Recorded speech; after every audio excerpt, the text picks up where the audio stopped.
Also like to note once again, if anybody's out there paying attention, all the information that we have and we review is online in the meeting packets. All the information will be viewed prior to our meeting.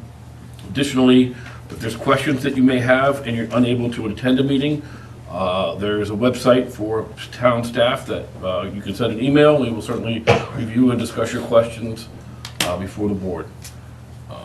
As we always start, Mr. Morissette, anything for open forum? Yes, thank you, Mr. Chair. So first of all, if anyone is here tonight for the 37 or 79 Powers Road definitive subdivision applications, those public hearings, the applicants have both requested continuances without discussion to the March 16th Planning Board meeting. And then just a reminder that town meeting is scheduled for March 28th, 2026 at Westford Academy, beginning at 9 a.m. And furthermore, the League of Women Voters town meeting warrant review is being held Thursday, March 19th, beginning at 7 p.m. I think that is a Zoom meeting only. But you can check their site for more details. And that's all I have, sir. Great. Anybody from the board, open forum? No. Nope. All right, so we'll go our first public hearing, PB 2534, 400 Littleton Road, Jack and Clara Farmstead LLC site plan review. Good evening, Attorney Gould.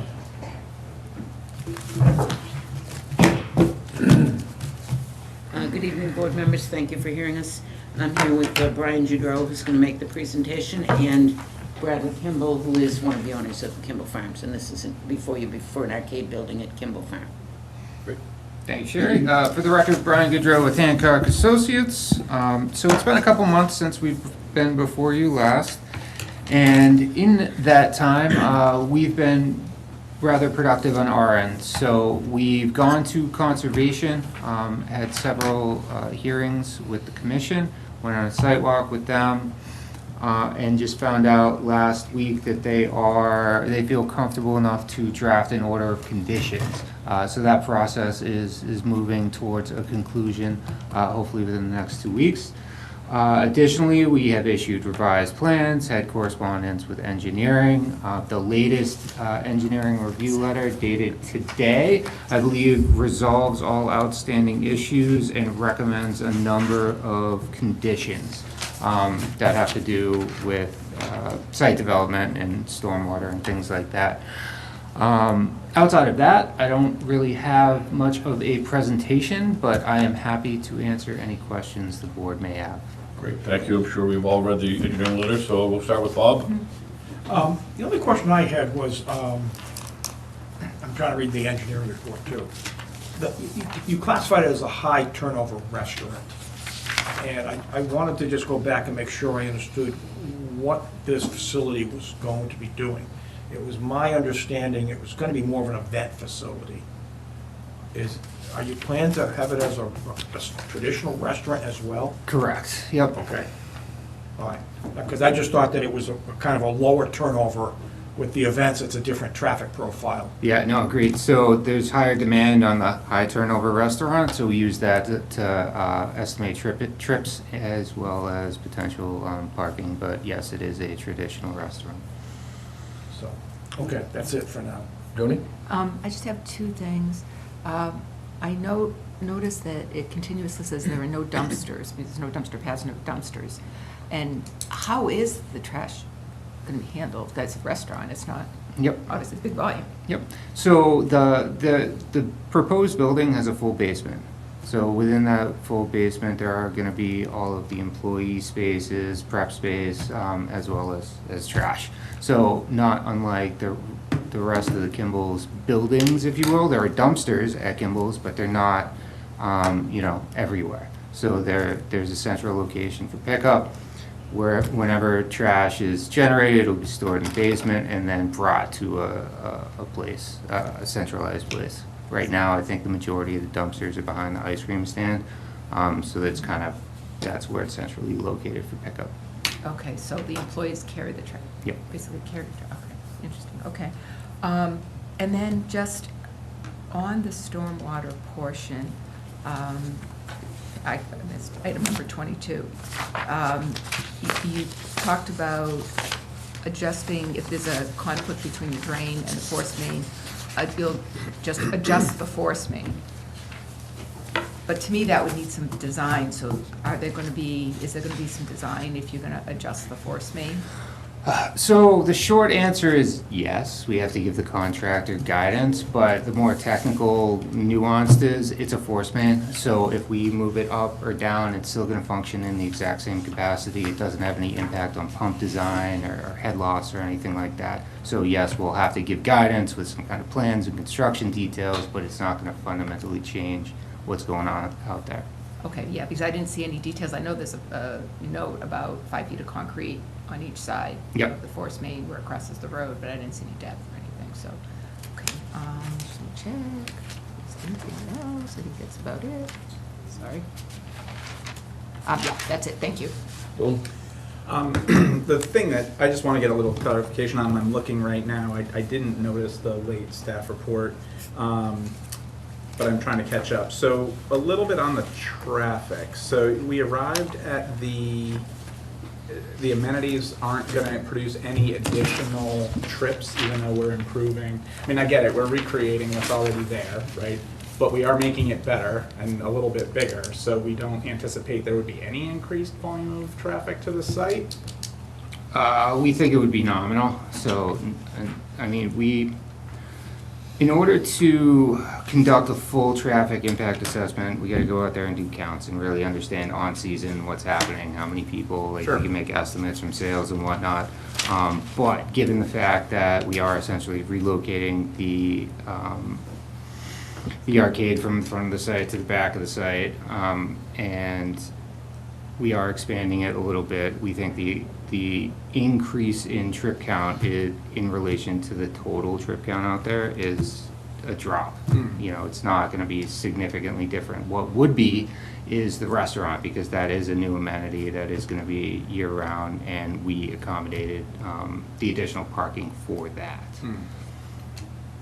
Well, that's the parking, but I was talking about the actual traffic. So in the original engineering report, I think it said it was estimated at 19 per hour, right?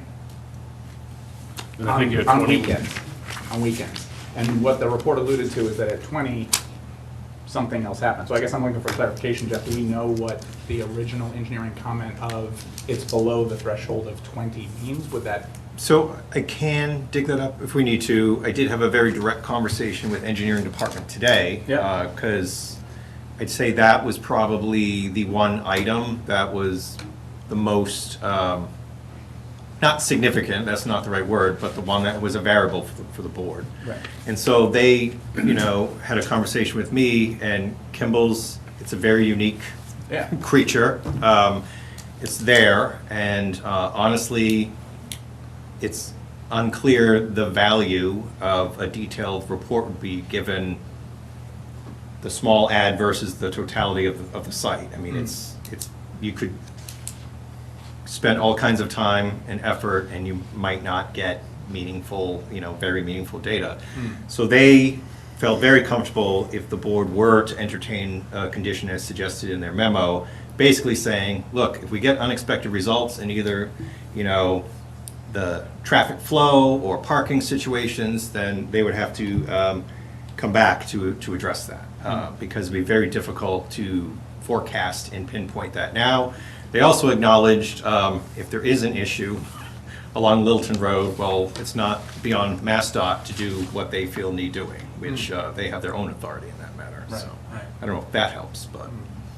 To me, I sort of separate the parking and the traffic issues into two different buckets, at least in my mind, because the parking situation to some extent is a self-limiting problem, right? If there's not enough parking on the site, then people aren't gonna be able to use the site, and that's gonna, or they're gonna be forced to park on the other side of the street from Kimball's and walk, which they may or may not choose to do. So that, to me, that issue's kind of gonna work itself out, and it would have an impact on the applicant if the parking isn't sized appropriately. The traffic is something where it's already a fairly heavily congested area at peak points in the summertime, especially on the weekends, and I think there's a material impact to traffic flowing through 110 just in general that bears some consideration of people who aren't taking advantage of Kimball's, right? So, I don't know what the board thinks. So, That's, relative to that, I can agree with the arcade not seeing the necessary increase because it's a relocation of that capability within the site. With that said, however, it has been mentioned there may be a future use plan for the current pad where the arcade is. Correct. And that would obviously warrant coming back to the board. It would. Because that would represent now a potential increase unless you relocate something else within the site. Relative to the catering function, I know there was one very bad Friday last summer where there was, what, 2,000 to 3,000 people that were hosted on the site for a corporate event. And that did have a significant impact on Littleton Road. So maybe you could talk to that and how that might relate as just a one-time thing, or is that going to be a norm? We can bring corporate traffic in from Great Road and Middleton if necessary, if we have a big event like that again. It was a Friday, not a weekend. Sure. If the board please, the suggestion that we can come back here and look at it again if traffic begins to become a problem is, there are other alternatives. We could bring traffic in through the Littleton side, through that property that we've never developed from Great Road in Littleton, and we can direct corporate on an excessive corporate party like that, or a day when many corporations have parties, and we're gonna have a large turnout like that. We can have our corporate people direct some or all of the corporate traffic in what I call the back door. Right now, it's the back door. You know, we could dress it up and have that entry be used. So to answer your question, I think that was an isolated one-time event. It shows us that there are occasions when we have to be mindful of that. And I will direct that the people at Kimball's consider using the alternative entry for an excessive corporate party like that. And then if it gets to be a bigger problem, we will come back. I mean, I think in Satisfy that, you. your defense, I mean, it might help if we understood what happened on that one occasion, because I think part of that was caused by a lot of the cars parking over in the, I think, the ancillary lots up on 110, as opposed to going into the back lot. Now, I don't know if the back lot was filled or not, but if the traffic can come in and out of the back lot, that probably would have lessened the pedestrian impact that was occurring out on 110. Because it was really Agreed. I think it was the pedestrians from the vehicles crossing 110 that Crossing caused the 110, that's a issue. problem. Would that need to be developed, or that access already exists? The access exists. Okay. It's more or less Closed. unpaved, Okay, and it's certainly not a winter access right now, but yeah, we could get in there. yeah. I think we all know Get that- people that- in there. I mean, summer is definitely the peak, right? Yeah. That's the bigger So question. my thoughts on the traffic is when I read it and, it said it needed one more car trip to trigger a study. Yeah. My thought on this is that it'd be almost impossible to study it, right? Because some people are gonna pull in to the ice cream stand, walk through, maybe go to the restaurant, someone's gonna go to the batting cage. Yeah. Right, so how would you quantify which is which for the restaurant with so many parking, so many entrances, so many exits? Yeah, I do like the idea that if there's an issue, then they'll have to come back and figure it out. yeah. But I don't know how you would actually determine who's going where and what. Yeah. As I said, I think the real-world events showed that it was predominantly due to the heavy pedestrian. I don't think we have the authority here to talk about the corporate events that are happening. But no, but to your point, But I think also maybe they should maybe take up a practice of having a detail if they're expecting so many people, but that's something. but my point is that it's not necessarily the traffic in and out. It has to do with the foot traffic, not the car traffic that is traversing their land on both sides of 110. And I'm not sure a conventional traffic study is going to do that analysis. So in the interest of, and I appreciate what you're saying, Mike, that it would be very hard to study that, right? But I also think we've all been in that traffic situation at times. Maybe in the spirit of taking engineering suggestion of an order, of like a condition of approval, could we ask the applicant to perhaps come back with a little bit of detail about how you might use that Littleton side access in the event? Just give us a little something to have included in the packet as like an idea that you already are clearly thinking about that could be explored if we were to have, a traffic condition that's unforeseen as part of like this development. At some point in the future? At some point in the Yeah. future. Yeah. Just say essentially having it in the public records that there is site access that's not commonly used that could be explored if Absolutely. it creates a traffic situation that's unforeseen. And where does that access come off of a public road. That's We're- part of the reason I'd like to see it as well. I'm not really familiar with We that, need so. to understand that. It's on Great Road, it's near 205, I believe. Is that where the flag property house is? It's near, it's on Great Road. If you're leaving Littleton on Route 2A going toward Acton, it's on the left-hand side, just above the Toyota dealership. Big boulders in the road. Big boulders in the road, and it's a big access. It accessed what was going to be a 40B project. It's a very wide, very large access. And it's not direct, it's a little windy, which Sure. is why we're not using it generally. Yeah. But we certainly could direct traffic to that access, and we could include in a condition that if it becomes a problem and we need to come back, we will explore.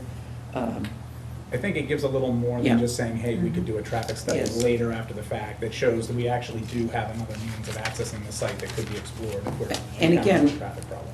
Respectfully, I would rather not commit to a traffic study course. later. What I'd rather commit to is that we will work with your board to find the alternative access that pleases you. And a Fantastic. detail, if we have an isolated event that, triggers a worry about it, we'll have a police detail.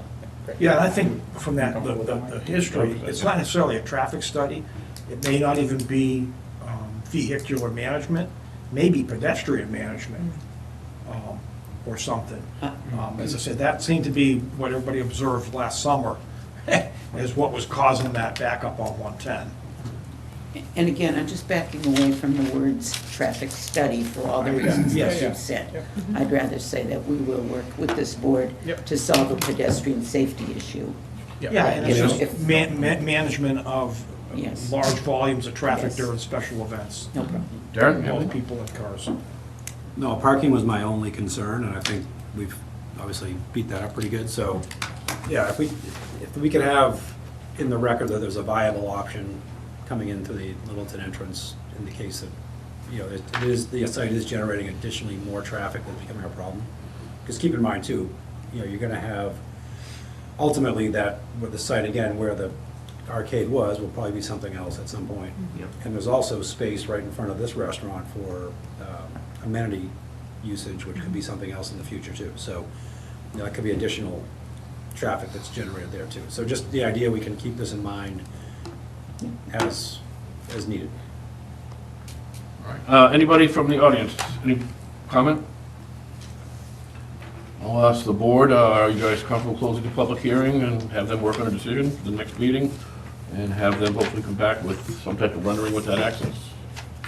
Yes. I am. Yeah. I would like to add one comment to the record. After reviewing the latest engineering letter, it has basically closed out all of their issues.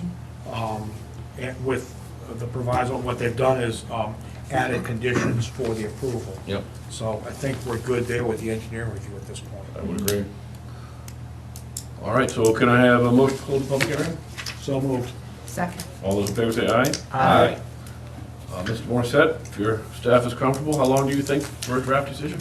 I'd like to try to schedule it for the March 16th meeting.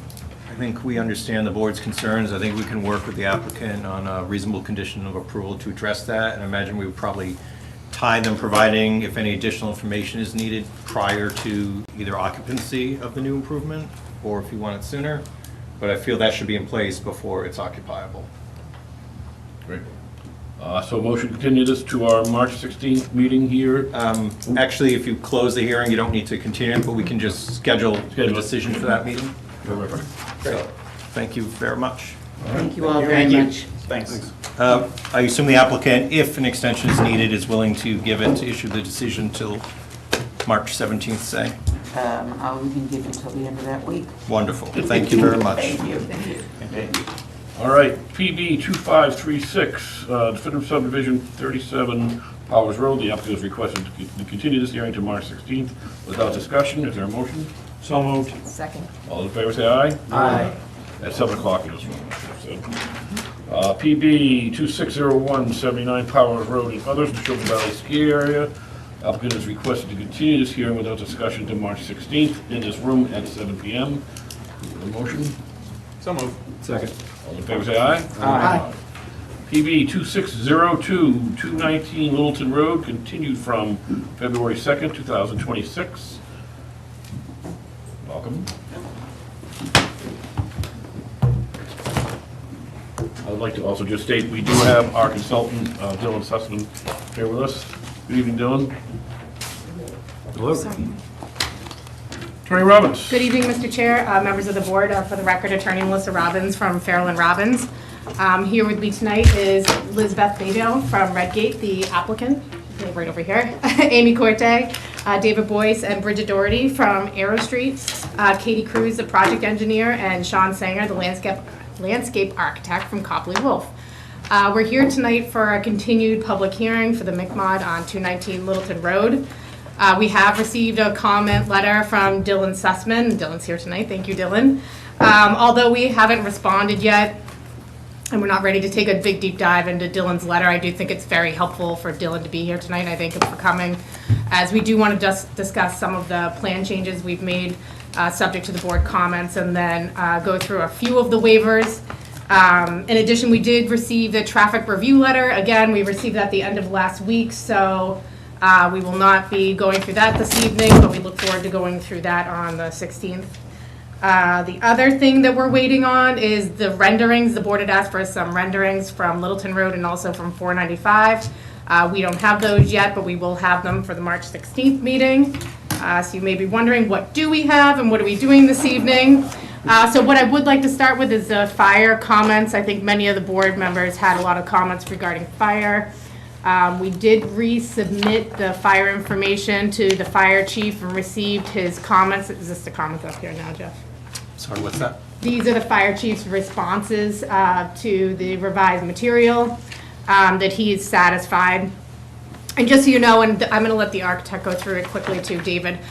We have met repeatedly with the fire department. We've met with them before we submitted the application. We met with them at tech review. We met with them one more time in between.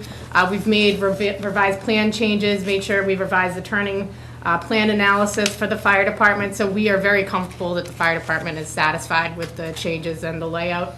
But I have in the PowerPoint this evening, there is one slide that just goes through the general fire layout.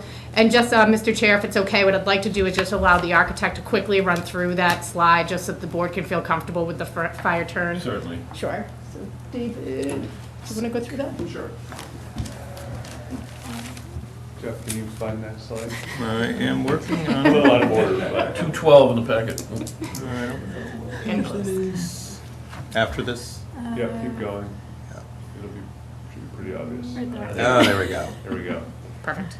So I wanted to go through this. So as Melissa said, we started talking to the fire department in November. We typically do this early in the process, and we made a bunch of changes to the plans at that time and have continued to make refinements. What you see here is the result of those conversations. The green line represents the truck paths and the turning radiuses and the three-point turn required. We adjusted this truck to include the ladder overhang in the front, which resulted in some trees moving and other minor modifications to the plans. But in this particular layout that we have here, the trucks can move freely throughout the entire site. We also added an automatic gate as our second means of access, which would not allow anybody other than the fire department access into that position. The other thing that you see on these plans, you can see the two yellow boxes on the roof are stairs, full height stairs that go all the way up. The second stairs in each of these buildings would have a roof hatch, and the fire department is fine with that. And then finally, you see a bunch of breaks in the roof forms. The gray represents the sloped roof, the white in between are flat roofs, and those were specifically located to allow the fire department ladder access to the roof in multiple locations. You do see paths around the back of the building. In all cases, we've met the hose length requirements with the fire department and had multiple discussions with them. We had moved some site elements to respond to their comments, including items that were seen as potentially disruptive to their operations. So. Thank you very much.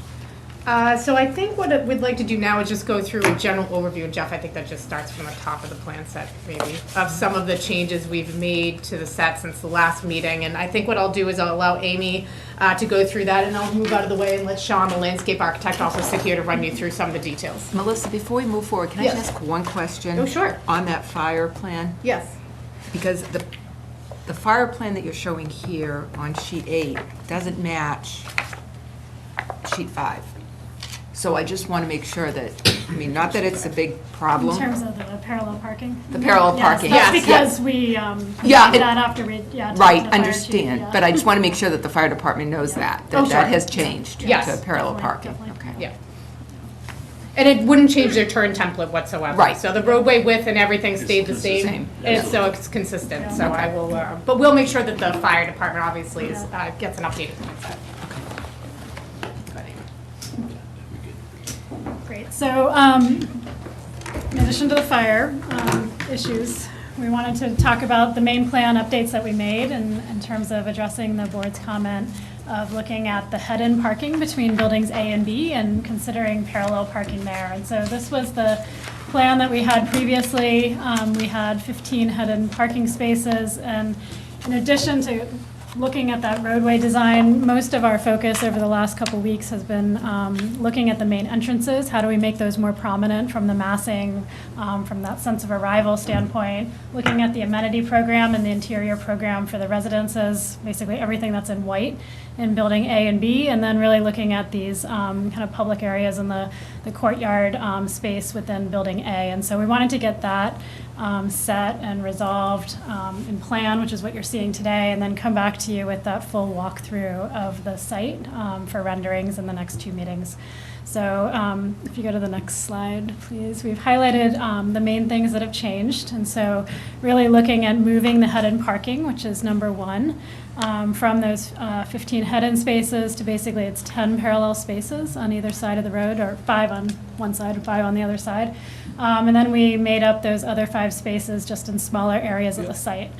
Number 2 is really looking at revising those main entrances. And so previously we had, as these gables met the road in the front of the buildings, we had them sliced so it was basically parallel and in plane with the main building lanes on either side of it. And we thought it actually gave greater articulation to cut those gabled roofs at a 90-degree angle to the basically the wing of the building that was coming in at that point. That gives us more opportunities in the landscape to differentiate that entry plaza that we've got for number 2 right on the main entrance, but also kind of additional room and privacy for some of those residences. The other thing we did, which is number 3, is we looked at shortening that amenity building as we refined the interior spaces. We kind of right-sized that to that area, and then that both kind of spills out onto the courtyard deck with a series of outdoor patio and outdoor room spaces. But it also, by angling it so it's 90 degrees to that building A, again, kind of creates more interest along the street and doesn't present itself as such a long facade along the front of the building. So we're excited to come back to you with some renderings that look at that from the inside of the space. We just needed kind of time to work out the program and to get our design document set to pull together.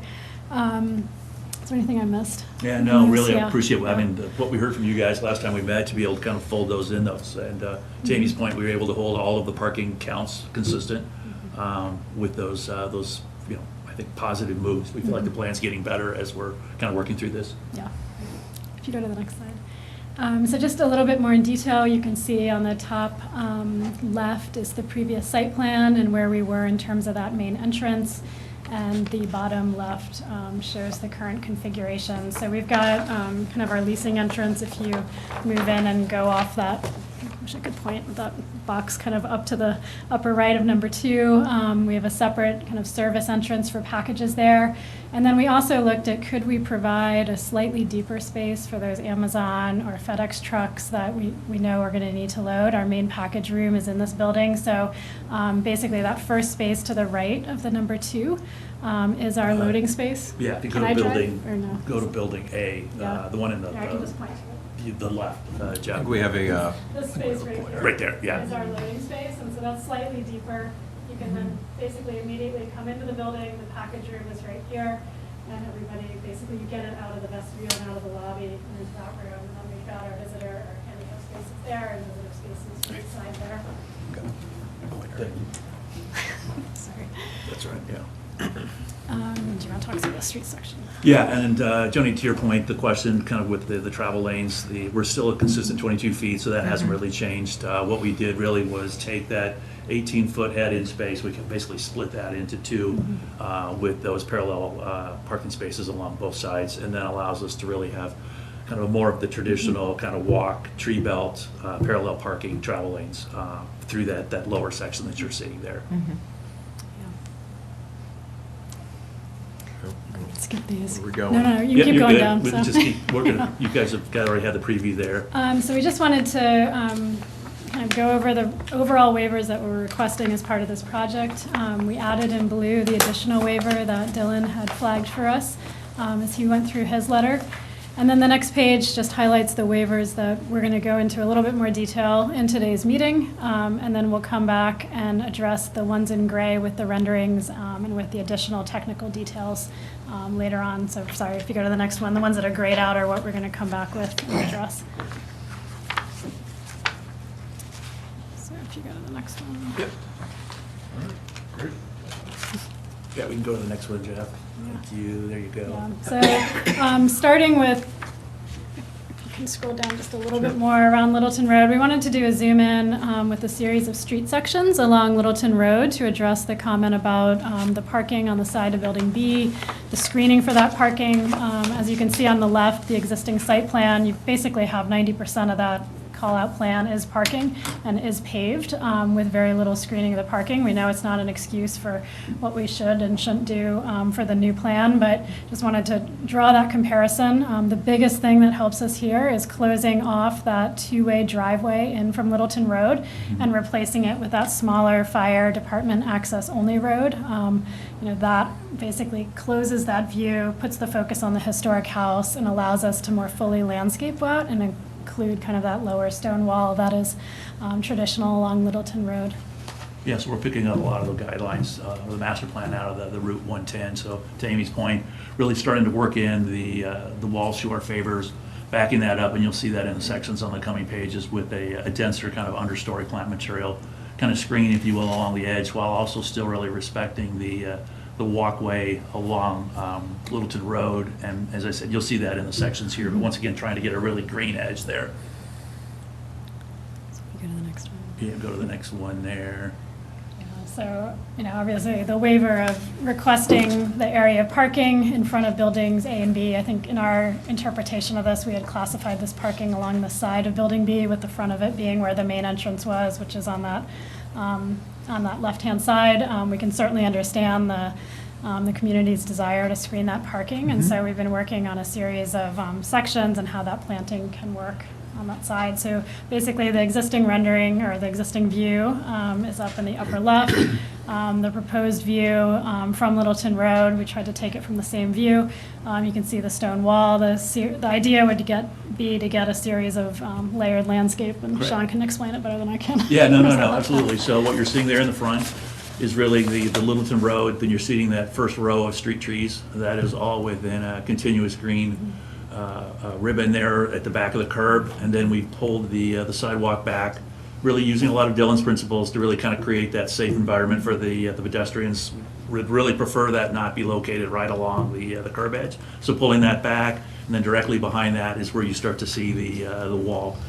Obviously, it's kind of picking up on the dry laid stone wall about a lot of the details that are noted in that master plan, and then trying to keep that height right around our 3 feet, and then behind that, getting into really a combination of shrubs. We can use some taller ones here we don't normally use because we're really trying to find that green layer, and then likewise looking at, yeah, thank you, that's perfect.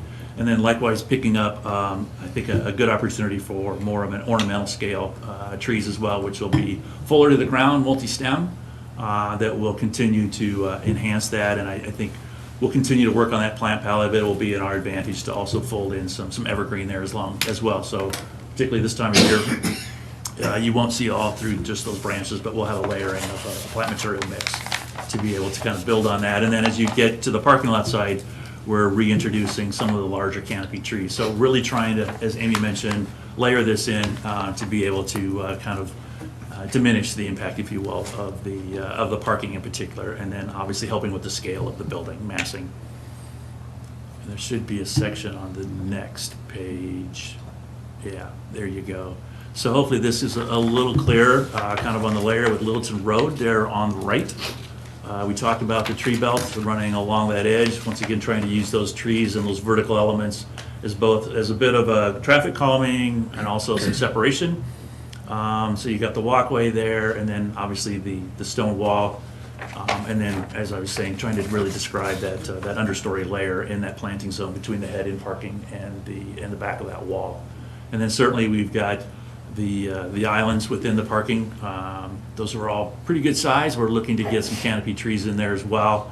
And then are continuing to just kind of work with the architects on the pink trees that you're seeing in front of the building. Will some of those be ornamental, or could we get some taller, more kind of upright trees that will give us some more height along that edge? So we're just playing around with those dimensions to get that in there. And I think what we're realizing in the perspectives, because we're starting to pull some perspectives from the sidewalk of Littleton Road, is how many trees is the right number without totally obscuring the historic house, especially as you're walking, because ideally you'd get some of those glimpses in the view corridor to remain of the historic house.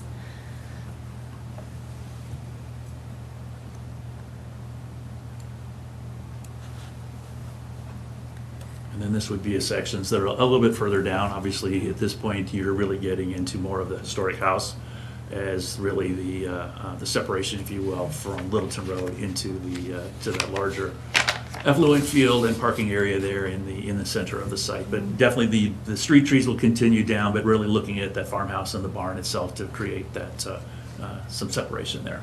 I would say most of our effort has been looking at the grades, especially as they relate to the interior of the site and the effluent field and the historic house. Currently, the historic house it's roughly like 2 feet lower. Probably, it's got a fairly steep driveway Yeah. going in. Because we're rebuilding the effluent field, we have to raise that by 3 feet, Katie? Yeah, 3 feet, and so that grade difference is actually exacerbated, which is why you'll see on our bike slide, like those bike paths and the access into the bike barn hasn't been totally worked out. We're basically trying to pull an accessible path kind of from the right. I think I can point here. You could probably put on a screen. I don't think the TV, there you go, the TVs won't do it. So we're trying to pull an accessible path down here that gets you to the actual house from the interior of the site. That's really the only location we can do.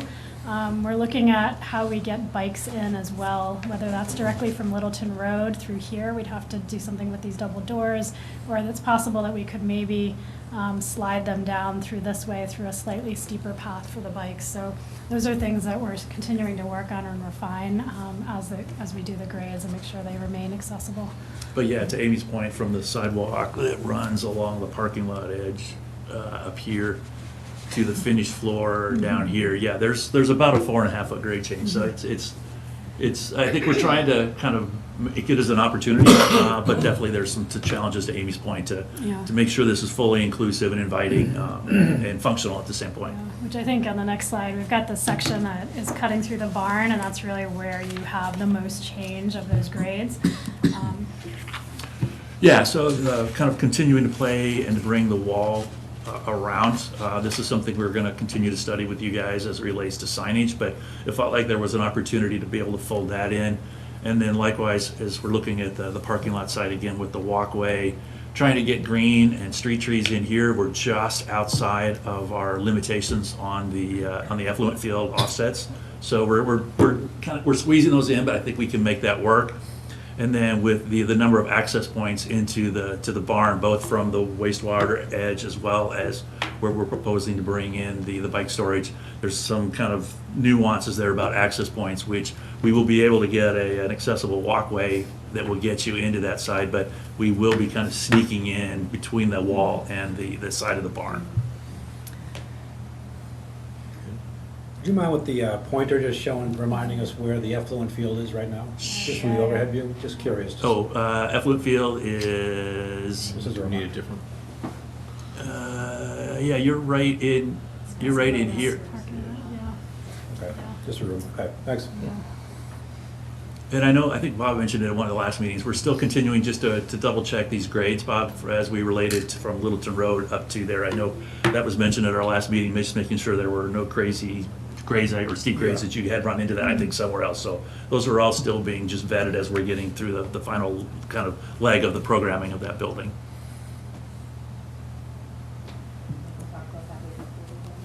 What's that? Does the board want to discuss that waiver before we move on to another waiver? Which way was it? What were you talking about? Front yard setbacks. I'll do a few of them. Yes. There are a few of them. I just didn't know as we go through them, do we want to talk through them one by one? Do you want to ask questions or do you want us to Well, I run think through we them all? go through them, in my mind, we go through them, then we'll hear from Dylan, and then we can go back with questions. Great, It's up to- thank you. I think this is a pretty easy one to get through. I think we were on the same page as Dylan in terms of there not being a clear determination for garage setbacks. So we just highlighted that as feeling like it was an easy one to tick off.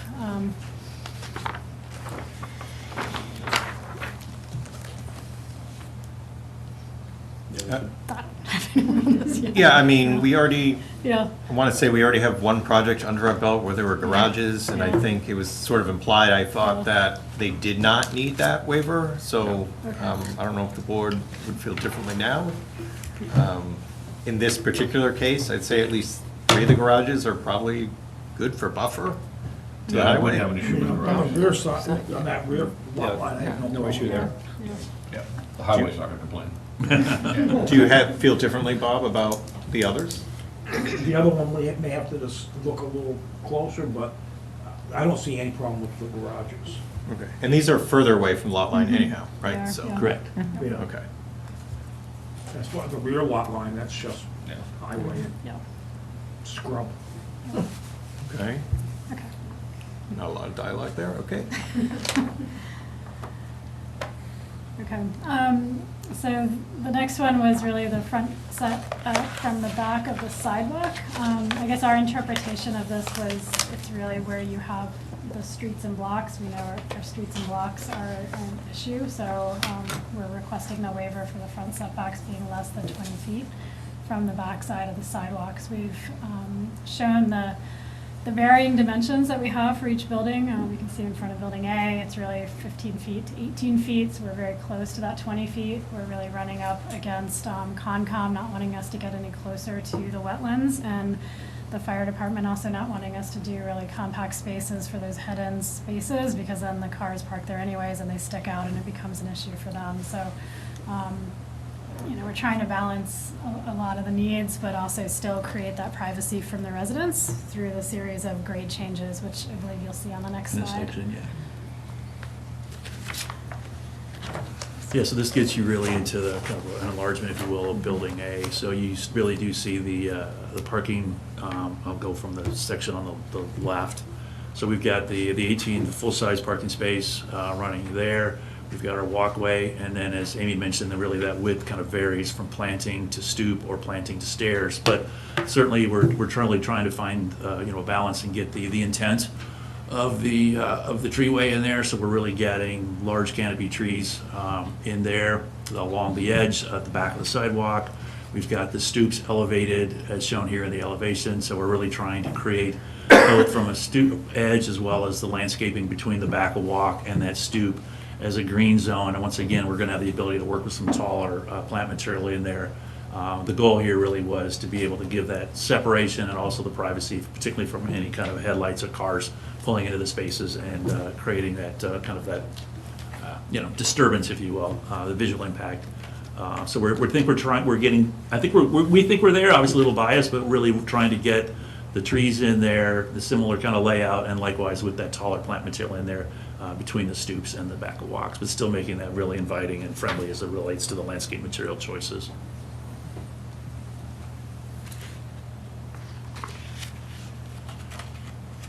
And then likewise with the grades, we're continuing to work through this, but we've identified what we believe are at least 4 locations where we feel like we can bring those walkways in from the sidewalk directly to finished floor of the of the stoop. They'll be sloped, but they will be fully compliant. So some of them will definitely be steps. We like the idea of having that raised platform that you were seeing in the elevation, or the section, excuse me, but we do feel like there's easily at least 4 of these that we can bring in and make those accessible from the outside as well. All of those units will be accessible. They would be through that center hall that you're seeing in white, so I don't want you to think that they wouldn't be accessible, but to have the ones directly from the outside as well would be what's highlighted in blue.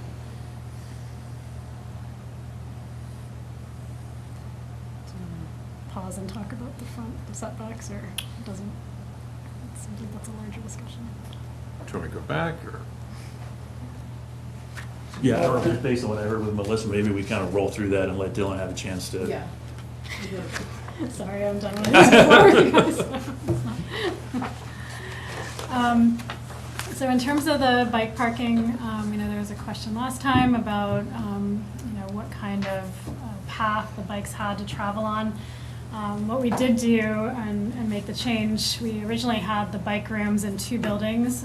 We had some in the backside of Building A, right here, if you can look at the screen behind you. Originally, the bikes were in this room, right there, and then in this room down here for Building B. And what we decided to do was to consolidate them into the larger barn in the historic house, which both kind of puts the bikes more closely in proximity to Littleton Road, if residents want to bike anywhere, and then allows us to basically get bikes in and bring them into the site in a different way. That's probably interpreted as a little bit more safe. We do show outdoor bike racks, and that's at number 2.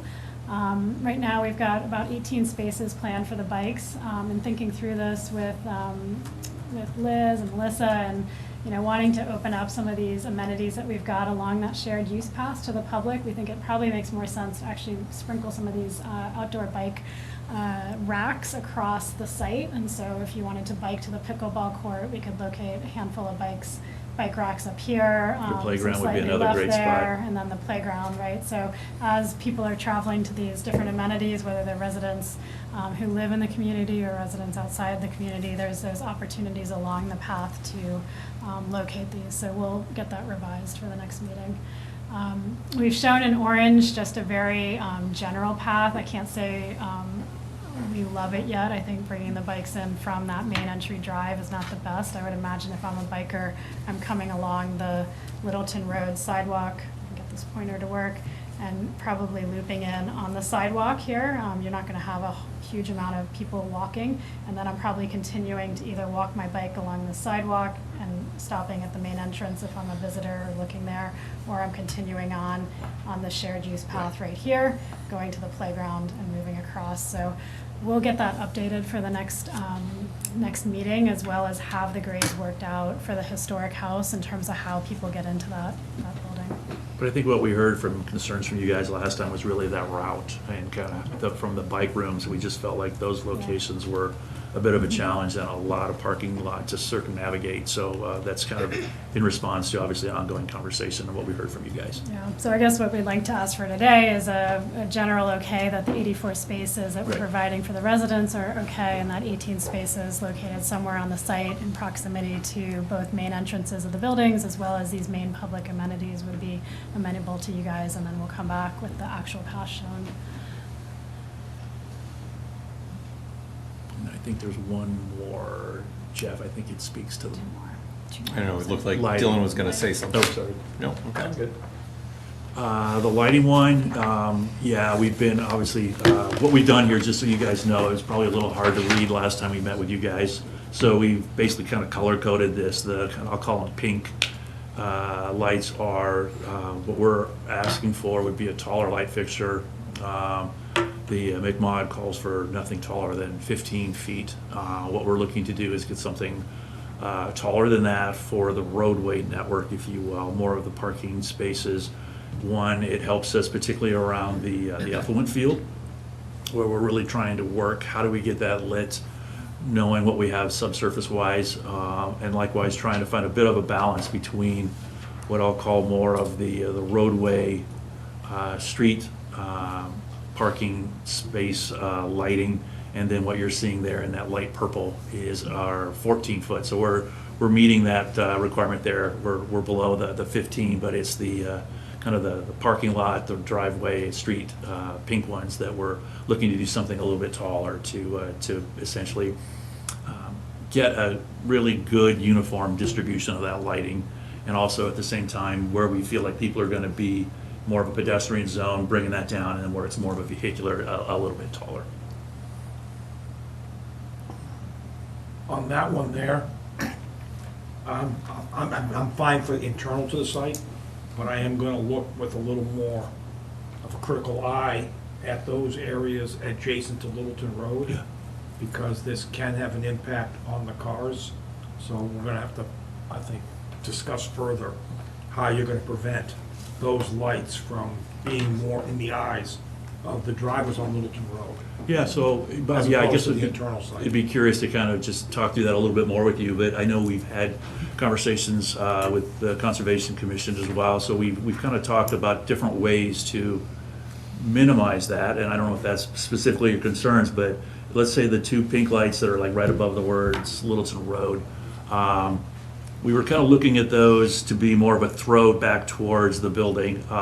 If those lights in particular are a concern, we could certainly make sure that those all have what I'll call a house side shield, so that it's really pushing that light, what I'm going to call page north, with minimal, if no spill, essentially off the back. We are, obviously being really sensitive. They're fully compliant, dark sky lights, LEDs. So we're doing all the energy stuff, but if it's, just kind of getting comfort level, Bob, with the throw of that light and where it's at. Yeah, there's actually 5 of them in a row there. There's the 2 closest ones, and there's 2 on either side of the historic house. Sticker house, And yeah, there's okay. another one over by the transformer. Yeah, and we're going to be looking at the one on the transformer right there for a different location. That's really the only one that is within the setback from the property line. So we're going to relocate that one regardless, to make sure we're not talking about a location compliant waiver as opposed to just really the height.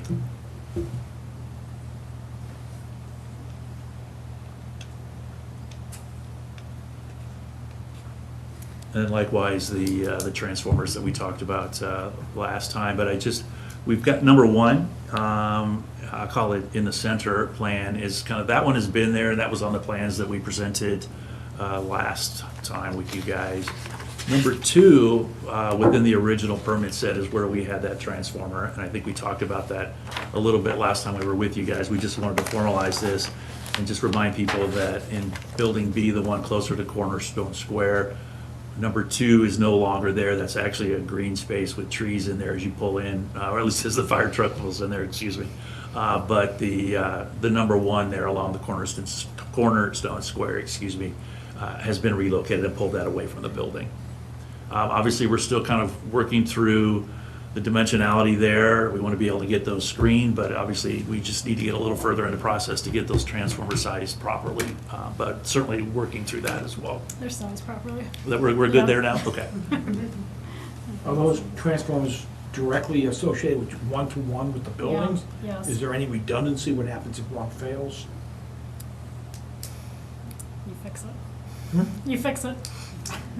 No, I know, but I mean, It's typically what we do. There's for no, buildings. there's We no don't have- ability to have partial power to the building that has a failure from the other transformer. No. All right. Great, thank you, Al. Yep. There's a few things they're doing for you? Sure, so you want to go back to the beginning of the show? So I can comment on these as we go through them. All right. Yeah, you want To go, just to the beginning of the drawings, I think would be the easiest way to go down with the other one, Jeff. Sorry. it's all right. You're doing Joe's I'm job. third string here, so you want me to keep going, or? Yeah, that's just on you, Chef. Keep going down the levers halfway. Yeah. Let's start here. Okay.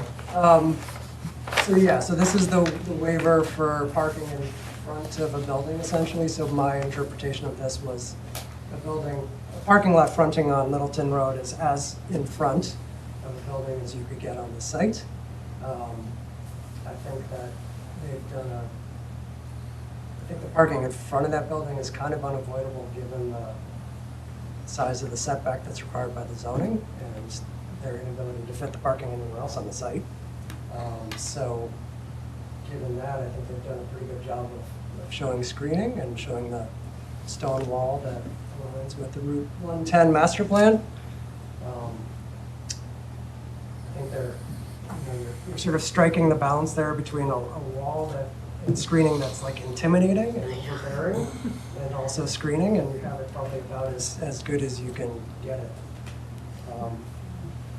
The wall is what, like 3 Yeah, feet? 3. So just keep in mind, if it goes to 4, then you're triggering another section of the zoning. Right. Yep. And in the past, that planning board, for 37 powers required a structural engineer to do that level. So that's my perspective on that one. Do you guys want to talk about that? Why don't you go through and then, The wall? on the board field? Okay. That's good. All right, so that's that section showing that. On that, just, I know you said you're working out the grades of this, the cross slope on the tree belt between. Yeah, we're still sidewalk. vetting, just basically trying to get that worked out. It looks a little steep in the section there. Okay, moving on. The next slide. It looks really steep there. Can I ask you one question, Dylan? I only had a few questions, but that other slide is where I had the question. They got 18 foot as the standard parking space. And what's going to happen for large pickup trucks? Because a large pickup truck these days is 22, 23 feet long. Yeah, so the 18, Bob, a little bit of that'll be mitigated in a sense that there's, I'm going to say at least 18 inches, maybe a little bit more, Bob, from the front tire to the front bumper. So as you pull that car in, there's going to be a part of that front of the car is, most people pull in until they kind of hear that or feel that tire hit whether it's a bumper stop or a curb. So part of that will be mitigated in a deeper dimension there. But part of it could stick out. I'm not sure if there's like a large vehicle parking area or something, so that the lanes that are critical for emergency vehicle access are kept free and clear. Yeah, I mean, I think that honestly is more in your traffic engineering consultant's realm than mine. So 18 feet is pretty standard parking size. Yeah, we haven't, I don't think we've done ever an oversized depth of parking for any of our residential. We do all of, kind of a lot of the Logan Airport garages, and so typically they're more worried about the height and the size, and so we've got very similar concerns there from keeping those lanes free, and I have to say that's the first time I've heard that question for that reason. Or even if you just kept Yeah. them on one side, if you had a rule where they could park, as opposed to if they're in opposition to each other, that creates the narrowing that can be a concern. Yeah. So, All right. This one, I'm not sure what the waiver request is specifically here. Oh, this is a Or little bit just- more of the screening, it if was you will, more from about the Littleton Littleton Road. and the bigger parking lot over the affluent field building. It's just kind of giving you the full, if you will, story along Littleton. Right. Yeah, my only comment here in my memo, just a little off the page here, is your entry drive accessible? Is the sidewalk along the entry drive accessible? Yeah.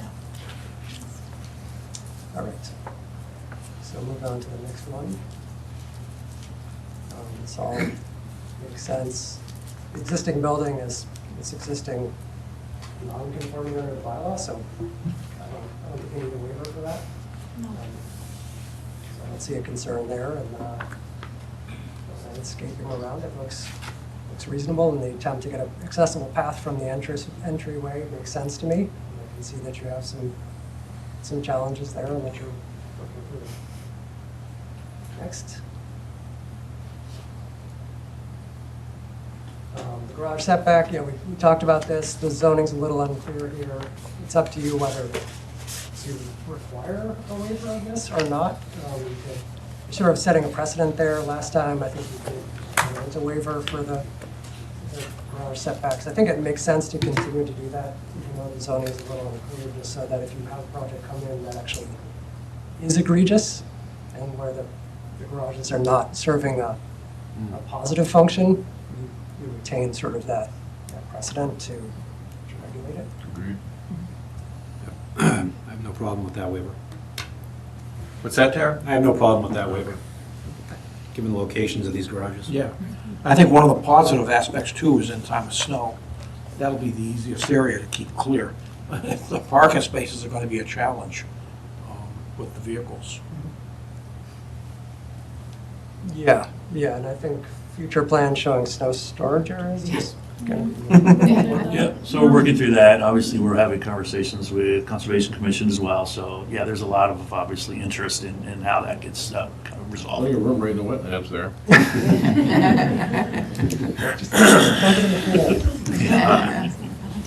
All right, so this one I guess is a bigger question. So the zoning requires, as they said, a 20-foot front setback from the back of the sidewalk if there's multiple buildings on a lot.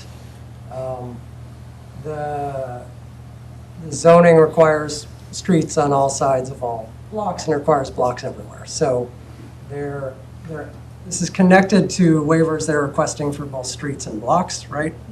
I guess I would say that regardless of whether they're really providing streets or blocks, they should still comply with the front setback requirements, just as a matter of principle.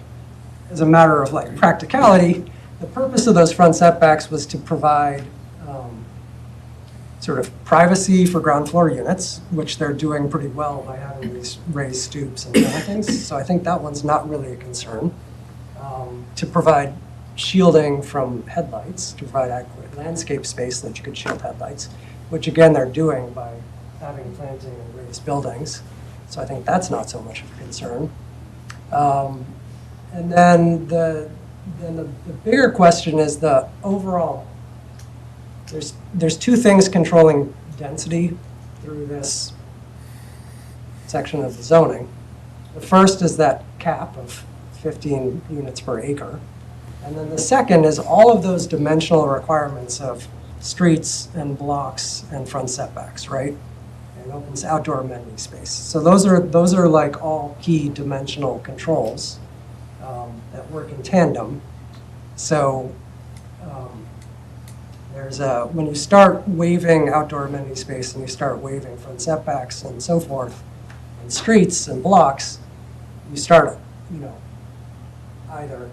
could either interpret it as you enable people to hit the by right density, or you enable people to go beyond the density that they would otherwise be able to fit on the site.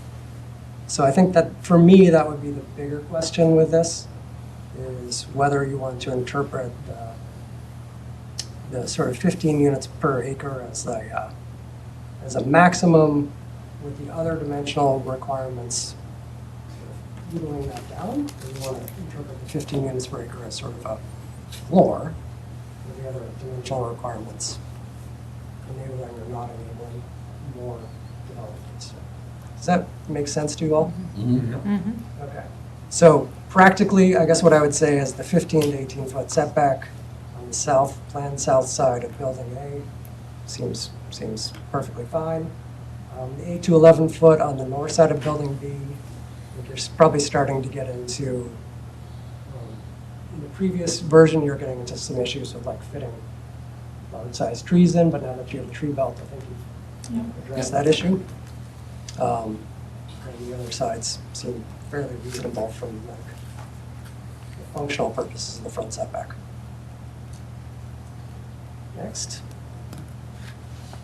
Can I just get a question in here? I'm curious from the applicant's perspective, does retaining the historic structure in any way as we go through these waivers potentially affect your ability to, drive the need for this, or is it independent of that? You know what I mean? Like, if you didn't have this structure and you were able to do, it may help you, it may not. I'm wondering if you should think about that, is all. Yeah, I mean, it is driving it. I would say the other thing, we're not asking for a waiver for the amenity spaces and the outdoor amenity spaces. So we're not really looking at a series of exceptions to the dimensional waivers other than the front setbacks and the streets and blocks. But I think to your point, Jeff, if that historic building weren't there, Right. would all of that parking shift page south? Yeah. It could, Yeah. but that's, Screen it with a garage, but.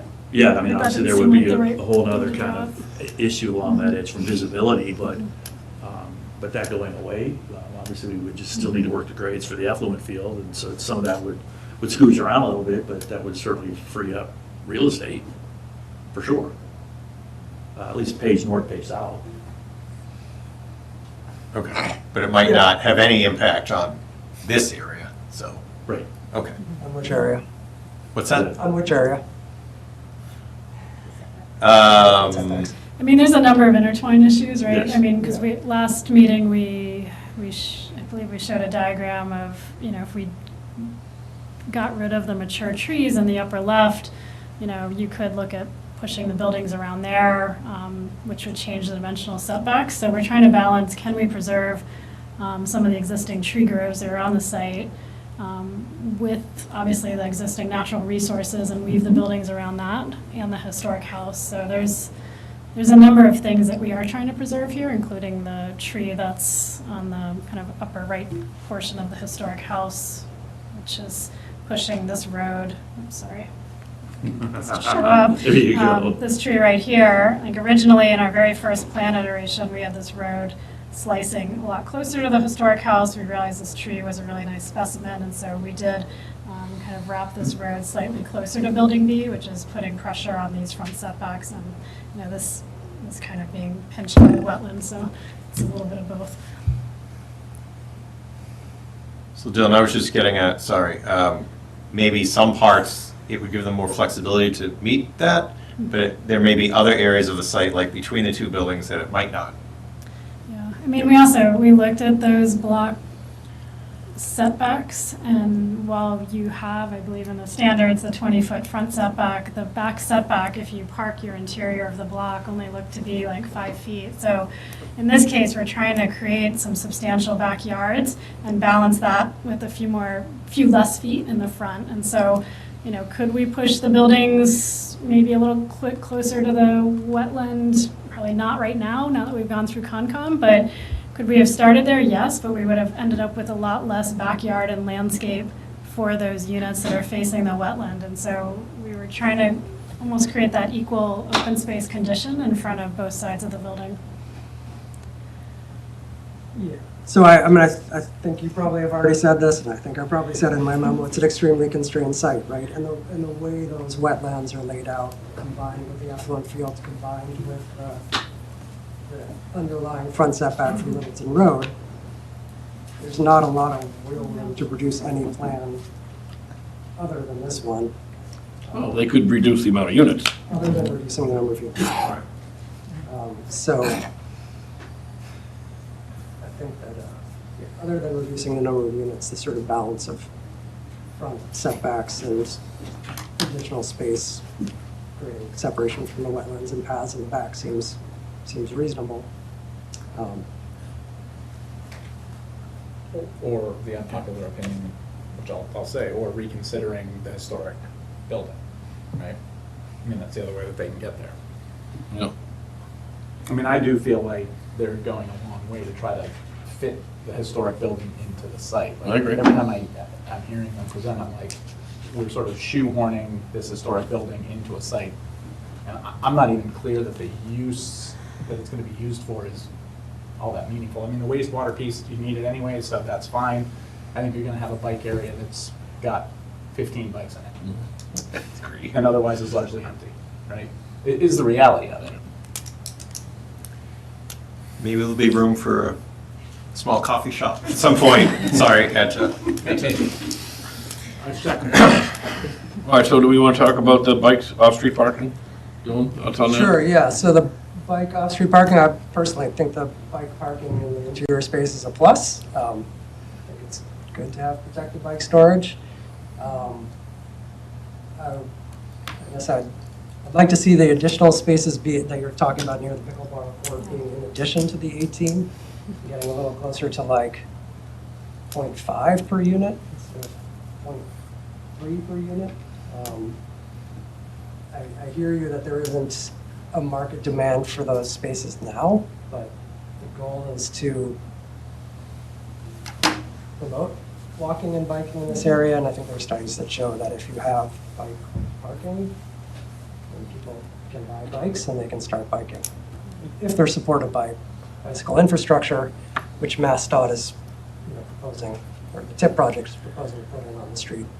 Yeah, I would add, if you go to the plan with the barn and the bike parking, I mean, there is room to add more racks in that barn. So I think if the owner finds that there's a greater demand, I mean, in most of our residential buildings, if you have a bike, you're bringing it into your unit.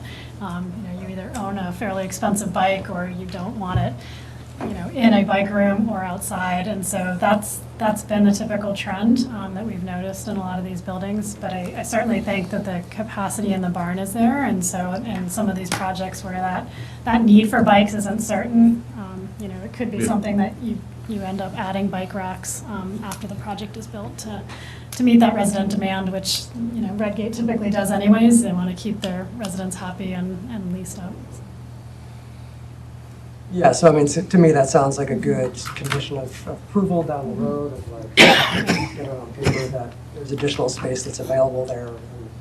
And at some point in the future, we can check in with the owner to make sure that the spaces are not overprescribed, subscribed, and then adding bike parking if needed.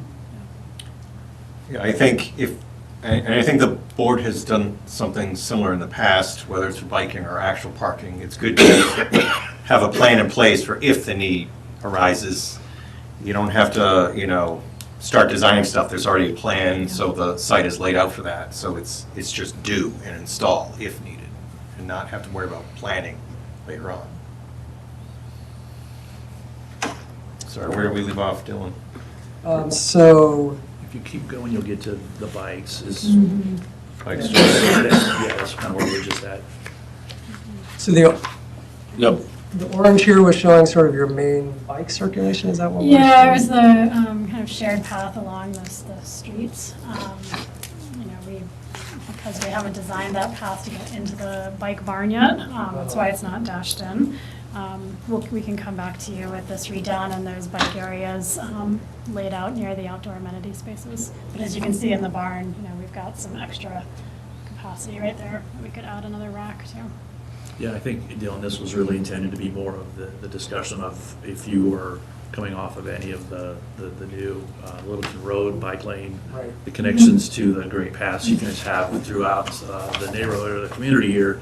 But as you get off of that, if we wanted to make sure that probably the majority of people with bikes that live here would be able to go right into building, or number one, and we're getting a connection there. Yeah. What we did want to look at was number two, which is where we kind of have, I don't know if I want to call them guest spaces or spaces that are closer to the entry. Maybe it's a short term, you just need to run in and get something. You're going to take your there, and then you're going to get back on the bike and head out. So we were trying to look at least how do we get to those locations and not If you go back a kind couple of slides. going through the parking lot Yep. and trying to avoid a lot of the back out parking spaces and whatnot. So it was really, the sensitivity there was what we were trying to look at. But we feel like the majority will permanently or hold their bikes is number one in there, and then be able to walk to their units. But it looks like you have the entry to it on the Littleton Road side as opposed to the Building A side, is that correct? For the For the barn? The barn? The barn? Yeah, there's actually two doors. There's a set of existing, it's really like a sliding type door here that we're looking at retrofitting and replacing. And then we've got a second kind of center door right there, so. I'm just wondering if the primary shouldn't be towards the building, only because of security. If, right now, with that building shields visibility of that door from somebody in the apartment. And I think the people living in the apartments are going to be the ones that are most interested in ensuring Yeah. somebody's not breaking into their bike storage building. We can certainly look at that and So- come back, yeah. Yeah, it's really more about kind of the grades there, Bob, and how do we get there. I mean, you could certainly walk that bike up the ramp. The reality of it is with that 4.5-foot grade change, it's going to be a little challenging, I'm not going to lie there. So, but we could certainly, you could walk it up and get out of there for sure and roll it. That wouldn't be a problem, to your point. I don't think you're going to ride your bike out of there and deal with that 4.5-foot grade change. heard two terms though, so I heard bike parking and then I heard bike storage, and you're proposing to come back and tell us about adding some racks near like the pickleball court and the playground and things like that? Yeah, Some we bike were looking at. Not the storage, but it would be more distributed, what I'll call parking, parking, yeah. Yeah, yeah. Yeah. Which to me, I mean, I don't think anybody's gonna like store overnight their bikes out there, right? So, I mean, I don't know that that's a real addition of bike storage, I would tie that to It's the kind of a community short itself. term Yeah, where it's a you place would where people ride can bike to over and and lock do it. something, right? Yeah. Okay. All right. Dylan, how is that defined in our bylaw? I don't have the bylaw with me tonight, and, Just curious if you know. sorry. About the number of bikes, Mr. Chair? Or what does it define storage? Well, so for the bikes, you need, it's 3/4 spaces for every space which does not have an indoor space. So here, I think we have 300 units minus 86 indoor spaces. So for whatever units don't have an indoor space, we have to create 3/4 of a parking space elsewhere for them. And roughly, not looking at the math, I think for the site, we come up with like 245 spaces for bike parking, including the 86 indoor parking spaces. So the number is very high. I think what we're proposing here right now is about 105 or 107. My question is, if there is a rack, does that satisfy? Yes. Yep, you have to have some of them inside, and the remainder can be outside, but you have to provide for them or ask for a waiver. So it can be a mix. Just striking the right balance, making sure that we have enough indoor spaces. And I think what we did prior was we looked at Princeton, we looked at Bell. They had some indoor spaces. We are basically mimicking that here for the number of indoor spaces, so we think that we'll have more than enough. But you're right, we have to also strike a balance with some outdoor spaces, so. I'm just curious, your research at Bell, at capacity, I mean, how many bikes were there? No, they were lower. They were not at capacity, and they said that, a lot of them were little kids' bikes and other material that ends up being in these storage areas, not just bikes, so. I tend And to I'll bring agree the, with Dylan on that. yeah, and I have the true numbers, so I'll make sure that I Oh, I supplement the. trust it. Yeah. Thanks. Yep. All right, and then the last one is the lighting. I guess my sense here is that the trade-off is the trade-off between the height of the poles and the number of fixtures. So I would say it's probably 2 or 3-fold, Dylan. So let me say kind of the height allows us to, 1, do fewer of them, without a doubt. 2, proximity of the, around the perimeter of the effluent field is a little challenging. We're obviously continuing to work through that with the detailing of that. The other thing is with the number of lights and trying to find a balance of that height, we feel like we're getting a better uniformity and distribution of that light, that's other than you would. There are a little more hot spots when they're lower. So we're trying to find a balance there of good quality light, but at the same time, nothing in our mind crazy tall. We're trying to find a balance there. I think this is not right yet anyway. I mean, you gotta develop more over further, the lighting plan, you said some are gonna be moved, and I think if Bob's thoughts of, facing them, directing them away from the streets and just keeping them in their property, once we see that, it'll be probably more right for discussion. Yeah, and the effluent field seems like a perfectly reasonable waiver to grant, to not require them to put lighting fixtures on a place that they're not allowed to put them. Yeah, and what we're trying to make sure people feel comfortable to be able to park their car out there and to be able to get to the homes. So that concludes my comments on All right. comments. Thank you, Dylan. I'll go back to the beginning here, and go to the board. So let's start, Mr. Moore said at that slide, where are we here? The off-street parking, section 5. So the Littleton Road parking. I'll go to the board for discussion. Why don't we start down here this time, Darren? No, I think the new proposal kind of meets the criteria, I think, that we're looking for. It's not a giant parking lot directly abutting 110, which I think we want to get away from, so I think the combination of the wall, I like the strip of trees between the road and the sidewalk, and the bushes there, I think that, and it's the parking lot that's right there, is one of the smaller ones, so it's not the giant parking lot for the whole place right there. So I'm happy with that proposal. Okay. Dylan? I agree with Darren, and I mean, I think as you can see right there, I mean, it's next to a parking lot in Cornerstone anyway, so it's, I don't think it's inconsistent for the area. I think it's actually better screened than the Cornerstone parking lot, so I'm not making sense. Tony? I agree, they've done a great job of screening it, and I agree with the other two gentlemen. My big concern with this whole parking lot, and I know I mentioned it before, is if the school bus stop is there, we have a problem. Because people in inclement weather are not going to walk from Building A all the way over to that location to put their kindergartner on a bus. So there are going to be, you're going to have a mess there. You're going to have those parking spaces filled, you know, from the residents, and you're going to have parents trying to reach the bus stop. So I don't know if the answer is, again, talking to the school committee, talking to the bus company, and having the bus go into the subdivision. I mean, it's not as big as the fire truck. It can obviously easily do it. But a transformer there, it's just a recipe for disaster. You'll have kids climbing on it, little kids climbing on it who are unaccompanied or who aren't paying attention. It's going to be a problem. Yeah, I mean, I believe we still need to do that meeting with the school department. As a mom, I agree with you. I'd rather have the school bus come into the site at Building A, so if we can convince them to do that, that would be a win, in my opinion. Okay, good. So yeah, but other than that, that parking is well screened. It looks a lot better, and thank you. Bob? Agree with that, and just, I didn't hear anybody say, but the screening using the stone wall from the Route 110 master plan is kind of an agreement with that, so I'm happy to see that. And I share the concerns about the school parking. Not only mentioning the plating on the transformer, I can see the parents, if there's no spaces available, stopping. And that's a problem, so. Gonna have to figure out something there to enforce that policy, so they're not hanging out there for blocking traffic. So, And when it's cold, people are gonna, I know there's a shelter, but Yeah.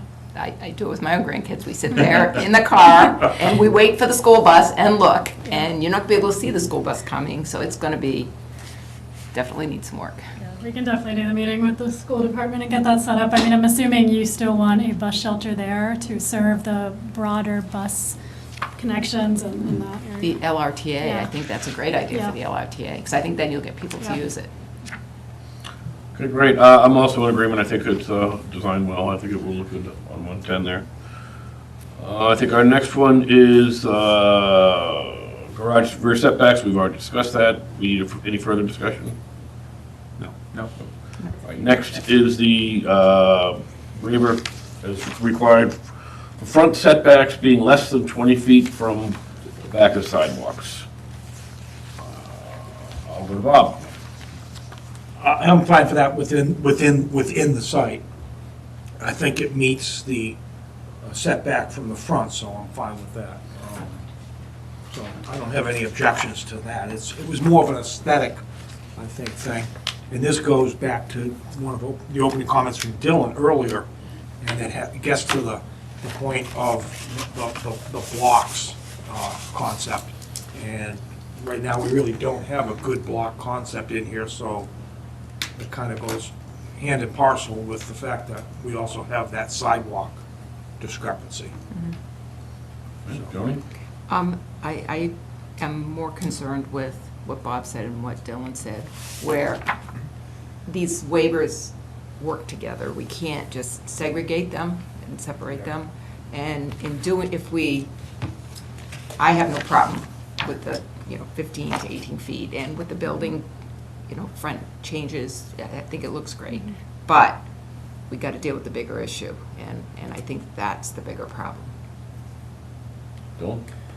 Yeah, I think I completely agree. I don't have a problem with the waiver in the context of this site, but I do agree with Dylan and my colleagues in that we've had two of these mod proposals in front of us. We have a blocks and streets concept, and in neither case have we been able to get to a design that actually utilizes the blocks and streets concept. So we don't have to solve that in this proposal, but I do think this board has to have some sort of conversation about that, which is we're sort of 0 for 2 on actually using the concept that was supposed to be sort of the foundational element of this part of the bylaw. Good point. Darren? Yeah, I would agree. I think the design of this kind of satisfies some of that, but I would like to see a traditional block and street design here at some point as well. And I will say, like, you know, we're also trying to have our cake and eat it too, right? So you add the historic building, you have these wetlands in here. This is a difficult site to do it, but we also are trying to be choosy and also keep elements of the site that we think add the character of historic Westford, right? Which, you know, isn't helping the situation, I think, either. Right? Yeah. Yeah, so I tend to agree. I like the point that it serves its purpose, right? There's screening, you know, headlights hit into the windows. There's a space between the road and the units. And I am very fond of the back units that face the wetlands, right? So I guess if you do have an issue with a car being in front of your house, get a back unit. Yeah. So, I mean, I agree that, you know, as much as we should be following those guidelines as much as we can, this is as close as we get. I will add, I do like the parallel parking though between the buildings. Yeah. That makes it more of a, That is an improvement. that's a much improved area. Thank you for that suggestion last time. Off-street parking, I think we just discussed that a little bit for the bikes. See if we can come up with a little bit more. I tend to agree with Dylan on this. I don't think there's gonna be an overrun of bicycles around there. I mean, we do live in a climate that doesn't conducive for year-round biking, and as much as there's opportunities on the bike trails, hard to get there from here, so. A question, maybe I guess I'm throwing this out for the group, right? You know, we're trying to provide a lot of bike spaces for you know, residents in the site. But I do tend to agree that, you know, for hardcore bicyclists, they're not gonna take their $2,500 bike and just shove it in a bike shed where it's stored next to a kid's bike who isn't gonna be careful, right? They're gonna store that bike in their apartment. Or a garage. Yeah, or a garage space, right?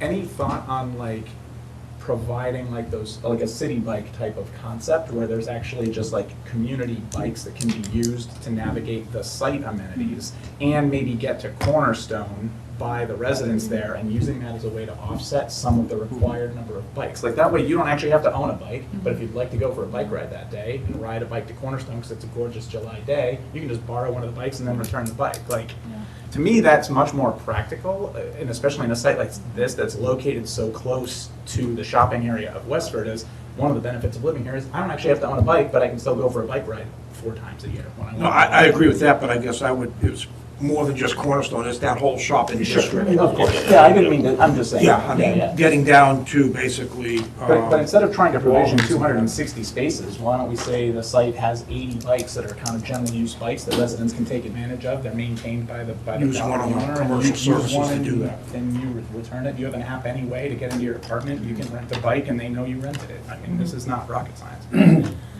Good thought, Dylan. I have a few I can donate from my garage. Me too, actually. Okay, so they're working on that, but I think would be amenable to some type of waiver, right, since the board's. You're going, yeah, keep going, one more. There you go, at least for parking, bikes. And then, yeah, lastly, again, the lighting, again, I think that's not ripe yet, but I think I'll go to the board. Bob, thoughts on that? As I said, I've already spoken to it earlier. I'm fine with most of this. As I said, I think we just have to pay a little special attention to the Littleton Road side of the site, and there appears to be 5 poles, I think, that we should look at, primarily to ensure that we don't have more light shining into the eyes of drivers by allowing this waiver. So I'm perfectly fine if we can demonstrate that. I'd extend that also to the, well, this drawing's east side, right, against, for the neighbors, you know, Cornerstone Square, but again, as long as they're pointed the right way. Well, again, the Cornerstone Square is the back of the building. Right, but still, I mean, if you're out front there.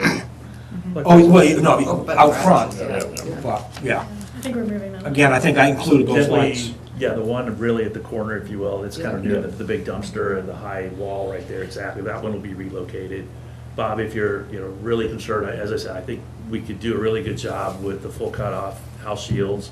If those lights stay where they are, if we needed to bring those over to the building side, B side, and then do that same house side shield and push the light forward towards Littleton Road. I mean, I think there's one of two ways we would look at that, but I think that full cutoff on the backside does a really amazing job. There's really no light spill that transverses back, if you will.